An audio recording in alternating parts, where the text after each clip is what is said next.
Hello friends. आज आप लोग के लिए मैं फिर झारखंड जीके का क्लास लेकर आया हूँ और आज आप लोग के लिए इंट्रोडक्शन परिचय और नामकरण का क्लास लेकर आया हूँ।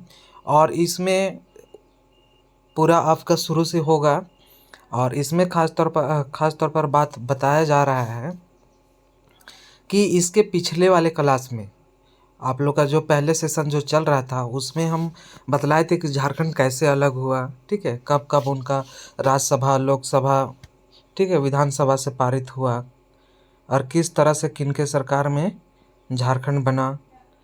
इस तरह से क्लास हम पहले बता चुका हूँ।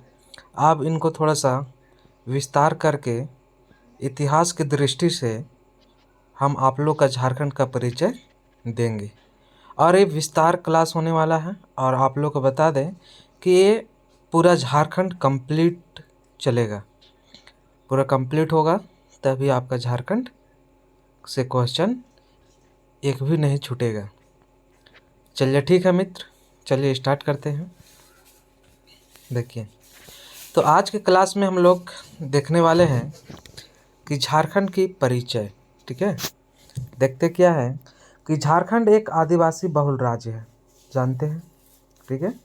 झारखंड के रूप में आदिवासियों की गृहभूमि, स्वदेश, जो आदिवासियों का सदियों पुराना सपना था, साकार हुआ, ठीक है। कहने का मतलब ये हुआ कि झारखंड के रूप में आदिवासी या यहाँ के लोगों को एक सपना था कि एक मेरा अलग झारखंड हो, ठीक है, अलग झारखंड हो। वो सपना पूरा हो गया। झारखंड में मुख्य रूप से छोटा नागपुर पठार और संथाल परगना के वन क्षेत्र शामिल हैं। अगर झारखंड की बात की जाए तो छोटा नागपुर पठार और संथाल परगना के क्षेत्र मुख्य रूप से वन क्षेत्र जो है शामिल है, ये आप लोग को याद रखना है। विंध्य और कैमूर की पर्वत श्रेणियों ने झारखंड को उत्तर से होने वाली आक्रमणों से सदैव सुरक्षा प्रदान की। समझ गए, ये आपके जो पर्वत हैं, ठीक है, ये दोनों पर्वत मिलकर झारखंड में उत्तर दिशा से आक्रमण होने वाला ऐसा जो संभावना था उसको रोकने का प्रयास करते थे और सुरक्षा प्रदान करते थे। समझ गए, क्योंकि उधर पर्वत था। वस्तुतः प्राचीन काल में गुप्त शासकों एवं गौड़ शासक शासकांग को छोड़कर किसी राजवंश ने इस क्षेत्र पर अधिक समय तक शासन नहीं किया। बताया जा रहा है कि झारखंड में, ठीक है, झारखंड में आपका सबसे ज़्यादा अगर जो शासन किया तो शशांक किया, ठीक है। और इसके अलावे कोई भी झारखंड में, ठीक है, आपका ज़्यादा शासन नहीं कर पाए। समझ गए। चलिए अब आगे चलते हैं। मध्यकाल में झारखंड क्षेत्रीय राजवंशों के अधीन था। समझ गए, मध्यकाल में जब था तो मध्यकाल के ये समय में आपका जो झारखंड था वो राजवंशों के अधीन था, ठीक है। आरंभ में उभरने वाले राजवंशों में प्रमुख, ठीक, प्रमुख थे छोटा नागपुर खास का नागवंश, ठीक है। आपका नागवंश कहाँ थे? छोटा नागपुर खास का, ठीक है।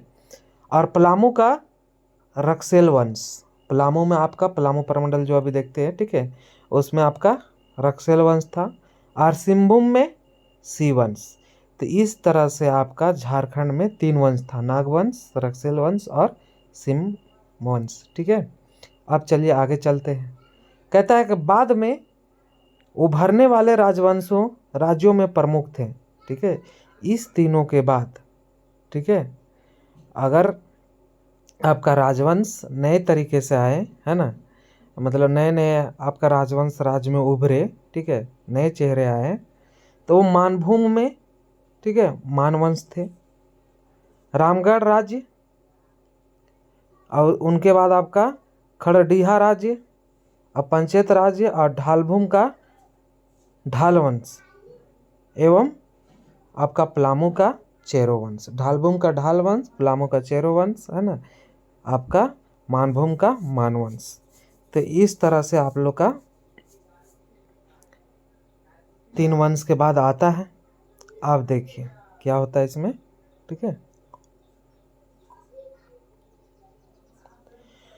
तो क्षेत्रीय राजवंशों में छोटा नागपुर खास का नागवंश सबसे दीर्घकालिक साबित हुआ।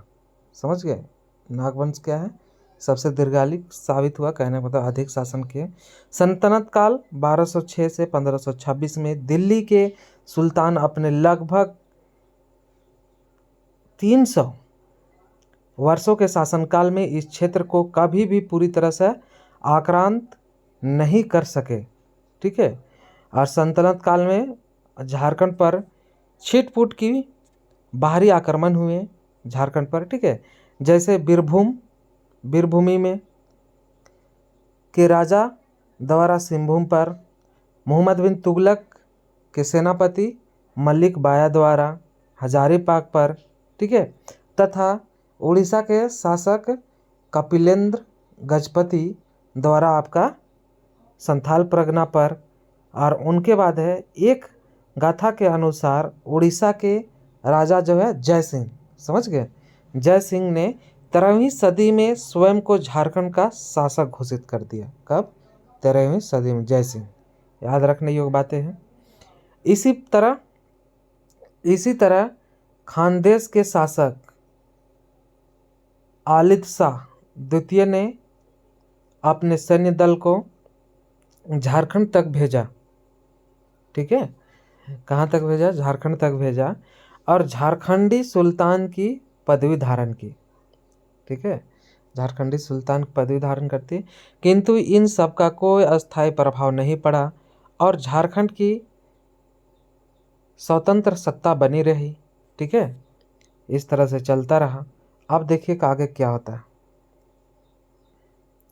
देखिए कि मुगल काल आपका 1526 से 1707 में तीसरे मुगल बादशाह अकबर के शासन काल में।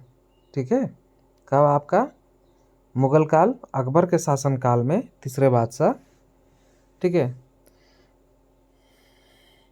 शासनकाल के तीसरे वर्ष में मुगल साम्राज्य एवं ठीक है झारखंड के बीच वास्तविक संपर्क स्थापित हुआ।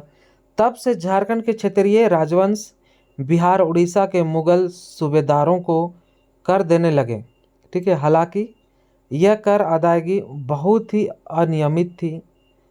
ठीक है, दबाव बढ़ने पर क्षेत्रीय राजवंश सालाना कर दे देते थे। ठीक है, और आगे देते रहने की हामी भी भर लेते थे, लेकिन जैसे ही दबाव घट जाता था वे कर देना बंद कर देते थे। उत्तर मुगल काल में मुगल बादशाहों और उनके सूबेदारों ठीक है कि झारखंड पर पकड़ कमज़ोर पड़ गई। समझ गए, और इस काल में झारखंड के लिए नया खतरा मराठों के रूप में आया। समझ गए, फिर आपका नया खतरा कौन आया? मतलब वर्चस्व बढ़ने लगा आपका, मराठा एंट्री मारते हैं। और मराठा आक्रमणों का सिलसिला 1741 ईस्वी से शुरू होकर 1803 ईस्वी तक चला, और यह खतरा बड़ा रूप लेता उससे पहले ही अंग्रेज हावी हो गए। ठीक है, अंग्रेज उस पर हावी हो गए। और उधर झारखंड के क्षेत्रीय राजवंशों की शक्ति इतनी छीन पड़ गई थी, ठीक है, पड़ गई कि ईस्ट इंडिया कंपनी ने आसानी से इस क्षेत्र को कब्जे में ले लिया। कौन? ईस्ट इंडिया कंपनी, अंग्रेज का। ठीक है, चलिए अब आगे चलते हैं और आप लोग बताते हैं झारखंड में अंग्रेजों के प्रवेश की प्रक्रिया 70 वर्षों में ठीक है पूरी हुई। समझ गए आप लोग? कितने वर्षों में? 70 वर्षों में।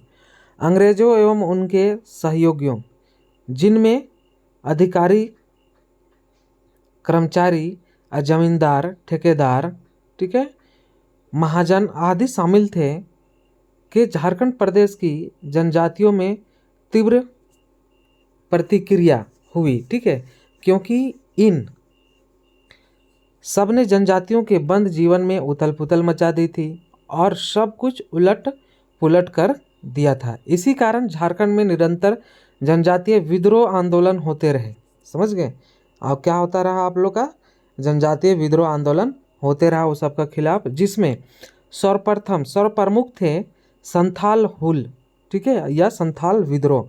कब हुआ था ये आपका? 1856 55 से 56 में, याद रखना है। एवं मुंडा उलगुलान या बिरसा का आंदोलन कब हुआ था? 1899 से 1900 ईस्वी में, ठीक है। ये याद भी रखना है, आप लोग नोट करना है। 1857 के विद्रोह में झारखंड के लोगों ने महत्वपूर्ण भागीदारी की। 1885 में कांग्रेस की स्थापना के बाद लोग राष्ट्रीय आंदोलन में भाग लेने के लिए महात्मा गांधी के नेतृत्व में एकजुट हुए। असहयोग आंदोलन, सविनय अवज्ञा आंदोलन, भारत छोड़ो आंदोलन में झारखंड के लोगों ने सक्रिय भूमिका निभाई, ठीक है। देखिए, महात्मा गांधी के नेतृत्व में एक झारखंडी आपका एकजुट होते हैं और जो आपका इनके द्वारा चलाए गए, ठीक है, आपका आंदोलन जो है, इस आंदोलन में हमारे झारखंड के लोगों ने उस समय अहम भूमिका, सक्रिय भूमिका निभाई, ठीक है। 1947 में भारत स्वतंत्र हो गया, ठीक है। 1947 में आपका भारत स्वतंत्र हो गया और झारखंड बिहार का भाग बना। झारखंड जो है बिहार में था, बिहार के ही भाग बना रहा और दक्षिण बिहार के नाम से जाना गया। समझ गए? झारखंड को दक्षिण बिहार के नाम से जाना गया, ठीक है। अब चलिए आगे बढ़ते थोड़ा सा, ठीक है। अब आप लोग बता दें कि झारखंड राज्य निर्माण आंदोलन का बीजारोपण 20वीं सदी के आरंभिक दशक में हुआ, ठीक है।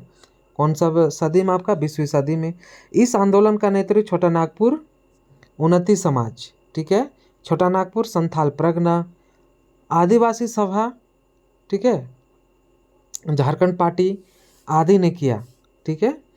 1963 से 1973 तक का समय झारखंड आंदोलन के बिखराव एवं टकराव का दौर था। समझ गए? और 20वीं सदी के अंतिम चतुर्थांश में झारखंड मुक्ति मोर्चा ने नियमित आंदोलन किया। क्या किया? आपका झामुमो जो है नियमित आंदोलन करना प्रारंभ करता है, जिसके फलस्वरूप बिहार सरकार ने 1995 ईस्वी में झारखंड क्षेत्र, ठीक है, झारखंड क्षेत्र स्वायत्त शासी परिषद जैक की स्थापना की। समझ गए? क्या है? आपका जैक की स्थापना करते हैं और 15 नवंबर 2000 ईस्वी को झारखंड भारत संघ के 28वें राज्य के रूप में अस्तित्व में आया, ठीक है। कब? 15 नवंबर 2000 ईस्वी को। और रांची को इसको आपका झारखंड का रांची का राजधानी बनाया गया, ठीक है, मतलब झारखंड का राजधानी रांची बनाया गया। समझ गए? और इस तरह से हम लोग देख लिए कि आपका कि झारखंड का इतिहास काल जो रहा कैसा रहा। समझ गए? अब हम लोग देखने वाले हैं नामकरण।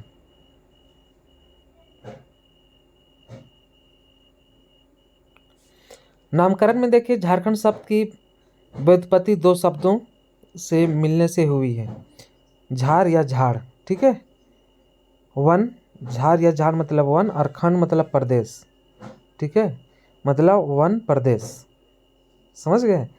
तो झारखंड, झारखंड, ठीक है। तो इस प्रकार झारखंड का शाब्दिक अर्थ वन प्रदेश हुआ। आज जिसे झारखंड के नाम से जाना जाता है, ठीक है, उसे अतीत के विभिन्न कालों में विभिन्न नामों से जाना जाता था, ठीक है। क्या क्या? सो देखिए, ये इम्पोर्टेंट है जो अभी हम बोलने वाले हैं, ठीक है, बताने वाले, इसको आप लोग नोट कीजिएगा। इस क्षेत्र का प्रथम साहित्य उल्लेख ऐतरेय ब्राह्मण में मिलता है और जिसमें इस क्षेत्र का उल्लेख पुंड और पुंड्र नाम से किया गया है, ठीक है।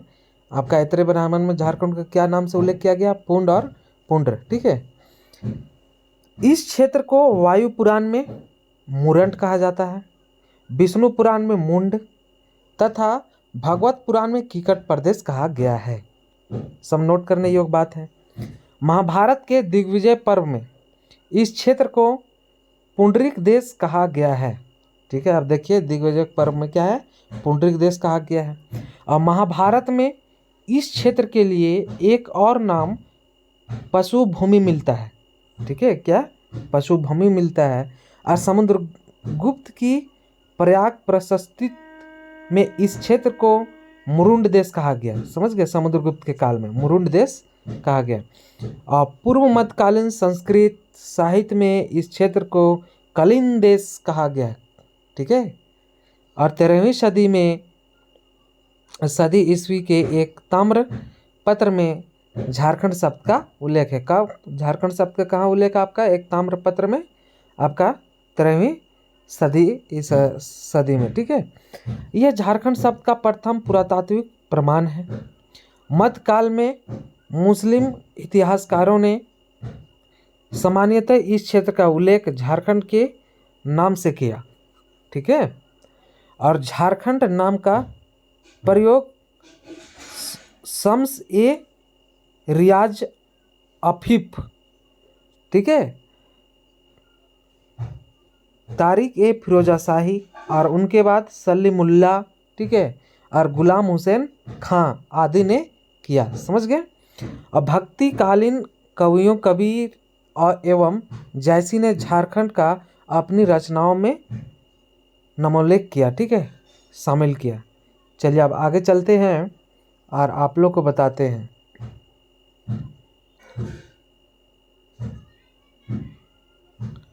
चलिए देखिए, झारखंड में मुख्य रूप से छोटा नागपुर पठार और संथाल परगना के वन क्षेत्र शामिल है।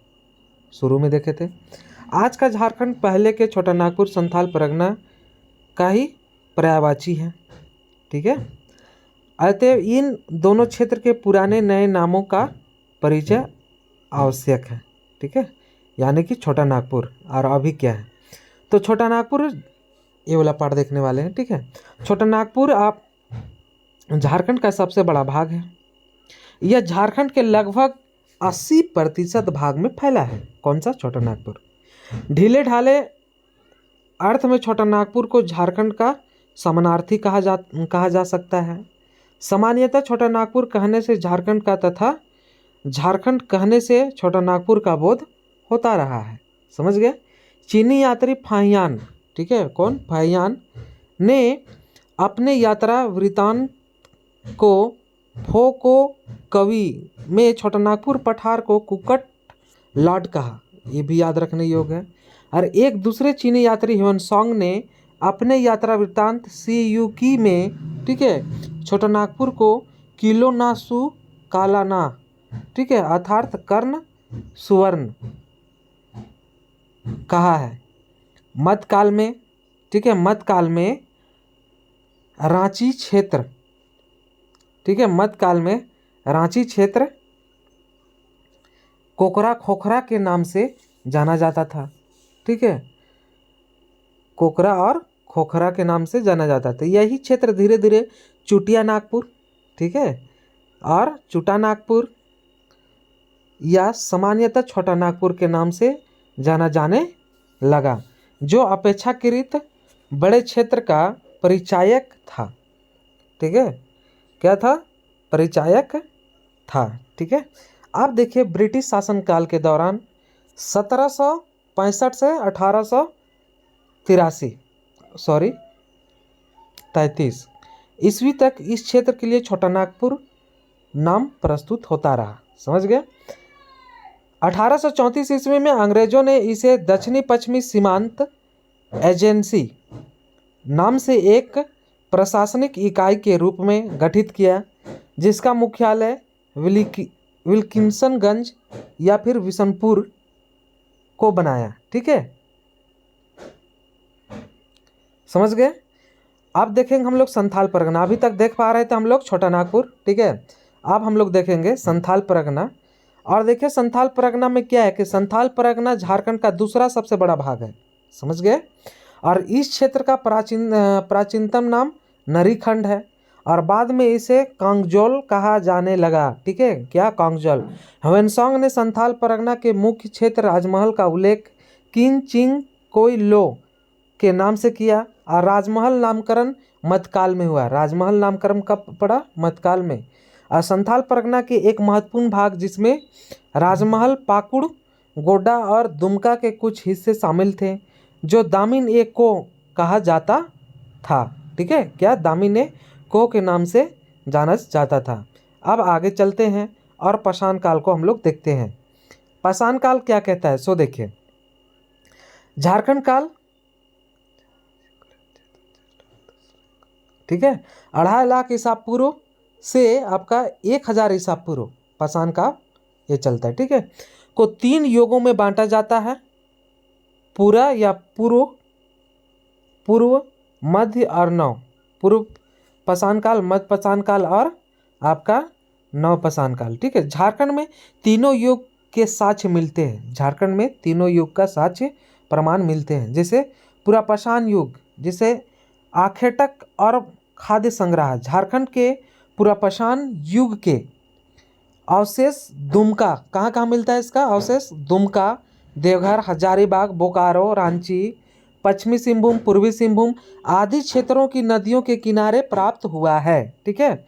और बता दें इसको 25 लाख ईसा पूर्व, ठीक है, से 10,000 लाख ईसा पूर्व तक ये काल चला।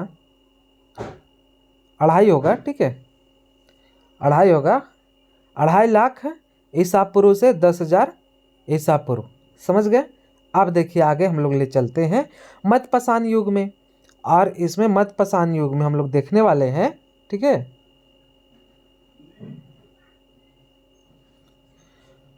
मध्य पाषाण युग में हम लोग देखने वाले हैं कि आखेटक और पशुपालक सूक्ष्म पाषाणोकरण संस्कृति, झारखंड में मध्य पाषाण युग के अवशेष, मध्य पाषाण युग के अवशेष पलामू, दुमका, धनबाद, रांची, पश्चिमी सिंहभूम, पूर्वी सिंहभूम आदि में प्राप्त होता है। और ये आपका मध्य पाषाण युग कब से कब चला? 10,000 ईसा पूर्व से 4,000 ईसा पूर्व तक, ठीक है।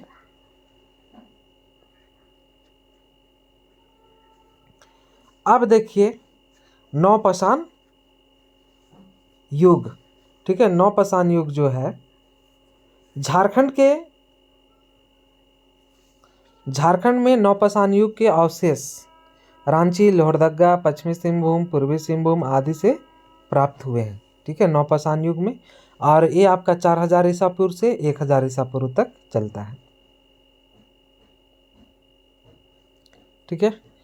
अब आप लोग को आगे ले चलते हैं नवपाषाण युग के बाद, ठीक है।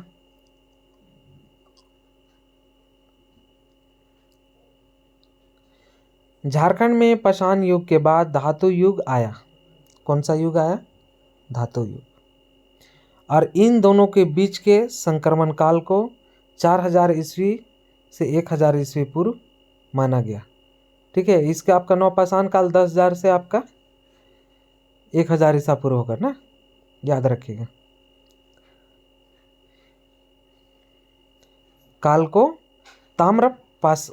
ताम्रपाषाण युग कहा जाता है, जिसमें पाषाण मतलब पत्थर होता है के साथ साथ ताम्र यानी तांबा धातु के उपकरणों का उपयोग हुआ, ठीक है। झारखंड में ताम्रपाषाण युगीन संस्कृति का केंद्रीय बिंदु सिंहभूम था। ताम्रपाषाण युग के बाद ताम्र तांबा युग आया, और जिसमें सभी उपकरण औजार ताम्र तांबा से बनने लगे, ठीक है। उस समय की बात आ रहा है, असुर, बिरजिया, बिरहोर जनजातियां तांबे के खानों से अयस्क निकालकर उसे गलाने और उससे उपकरण बनाने की विधा से प्रचलित थे। झारखंड के कई स्थलों से तांबे की कुल्हाड़ियों के मिलने तथा हजारीबाग के, ठीक है, बाहरगढ़ा स्थान से तांबे की, ठीक है, 49 खानों के अवशेष मिलने से इस बात की पुष्टि होती है। झारखंड में ताम्रयुग के बाद कांस्य युग आया, ठीक है। झारखंड में ताम्रयुग के बाद कांस्य युग आया, और कांसा का निर्माण तांबा में, ठीक है, टीन मिलाकर किया जाता था, समझ गए, याद रखना है। और छोटा नागपुर क्षेत्र के असुर और बिरजिया जनजाति इस युग के सूत्रधार थे, समझ गए, कौन कौन? असुर और बिरजिया। और झारखंड में कांस्य युग के बाद लौह युग आया, ठीक है, लौह युग आया। और लौह युग के सूत्रधार की असुर और बिरजा ही थे, जनजाति ही थे, ठीक है। और छोटा नागपुर के असुर और बिरजा जनजातियों ने उत्कृष्ट लौह तकनीकी का विकास किया, समझ गए। और एक इतिहासविद के अनुसार छोटा नागपुर का लोहा सुदूर मेसोपोटामिया, ठीक है, तक भेजा जाता था, समझ गए, कहाँ, मेसोपोटामिया भेजा जाता था, ठीक है। जहाँ दाशमिक में इससे तलवारें बनाई जाती थी, क्या बनाया जाता था, आपका तलवार बनाए जाते थे। और दाशमिक की तलवारें इतिहास प्रसिद्ध है, समझ गए। कहने का मतलब वहाँ का जो तलवार बनता था आपका प्रसिद्ध था इतिहास में। और इससे झारखंड के वैदेशिक संपर्क की पुष्टि भी होती है, समझ गए।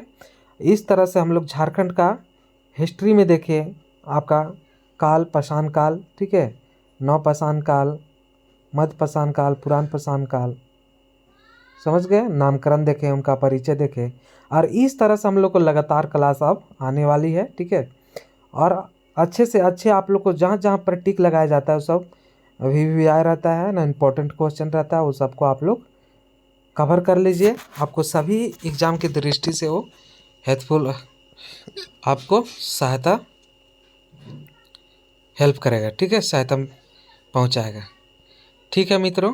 आप लोग इस वीडियो को ज़्यादा से ज़्यादा शेयर करें और प्लस में अच्छा लगे तो लाइक करें और कमेंट भी करें। Thank you.